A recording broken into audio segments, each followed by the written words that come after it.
Hi hello, Sunita रेसिपीमध्ये सगळ्यांचं स्वागत आहे. आपण दिवाळीचा फराळ करणार आहोत.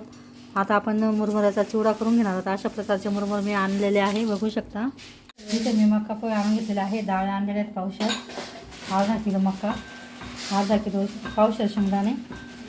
मी हे कोणी जास्त खात नाही खोबरं, म्हणून मी थोडंच खोबरं घेतलेलं आहे, हातपाभर. हिरवी मिरची कापून घेतलेली आहे, कोथिंबीर, कढीपत्ता आणि चिवडा मसाला हे साहित्य घेऊन आता आपण चिवडा तळून हे सगळं तळून चिवड्यात टाकणार आहोत. खोबरं तळून घेतलेलं आहे. इथे बघू शकता आपण मका पोहे आता तळून घेणार आहोत. आता छान फुलून वरती आलेलं आहे. आता याला आपण काढून घेणार आहोत. आता आपले झालेले आहेत. आता हे आपण यांना काढून घेऊ शकतो. आता आपण शेंगदाणे टाकून घेतलेले आहे. शेंगदाणे छान तळून घ्यायचे आहे. हे तळलेलं साहित्य सगळं आपण मुरमुऱ्यावर टाकून घ्यायचं आहे. इथे मी आता शेंगदाणे तळून घेणार आहे.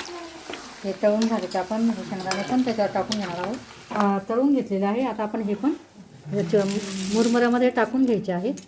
इथे बघू शकता. आता आपण इथे डाळ्या टाकून घेतलेल्या आहेत तेलामध्ये. डाळ्या पण छान तळून घ्यायच्या आहेत. इथे बघू शकता अशा पद्धतीने. या डाळ्यामुळे तर चिवड्याला छान चव येते. इथे बघू शकता मी चिवडा मसाला घेतलेला आहे. ते बघू शकता आपण. आता ना एक मोठा चमचा भरून इथे मसाला घेतलेला आहे. चिवडा मसाला असा कसून घ्यायचा आहे, टाकून घ्यायचा आहे असा चव बाजूने. इथे बघू शकता हा आपला 2 किलोचा चिवडा आहे.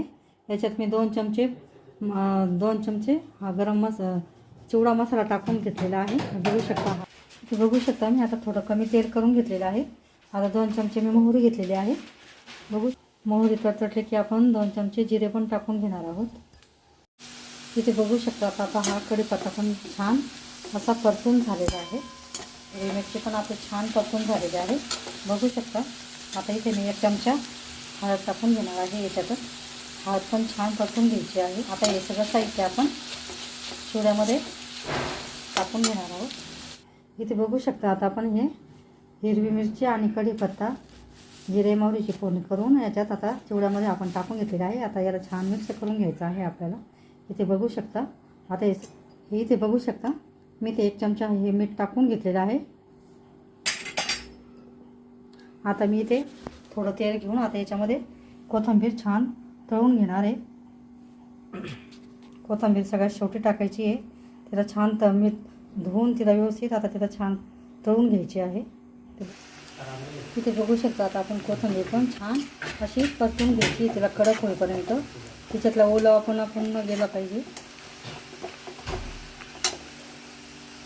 आणि ही परतलेली कोथिंबीर आपण चिवड्यामध्ये टाकून घेणार आहोत. आता आवश्यक टाकायचा चिवड्यामध्ये. म्हणजे बघितल्याबद्दल धन्यवाद. आता अजून अर्धा चमचा मी टाकून घेणार आहे हळद चिवड्यासाठी. म्हणजे हळदीने आपल्या चिवड्याला छान कलर येईल. कोथिंबीर छान तळून झालेली आहे. आता आपण ती कोथिंबीर चिवड्यामध्ये टाकून घेणार आहोत. अशा पद्धतीने आपला चिवडा तयार झालेला आहे. आता याला छान मी सगळं साहित्य टाकून छान मिक्स करून घेतलेलं आहे. इथे बघू शकता असा चिवडा आपला तयार होतो. आता याच्यात मी शेव पण अशा प्रकारे तुम्ही पण चिवडा करून बघा. सगळ्यांना दिवाळीच्या हार्दिक शुभेच्छा. धन्यवाद. व्हिडिओ बघितल्याबद्दल धन्यवाद.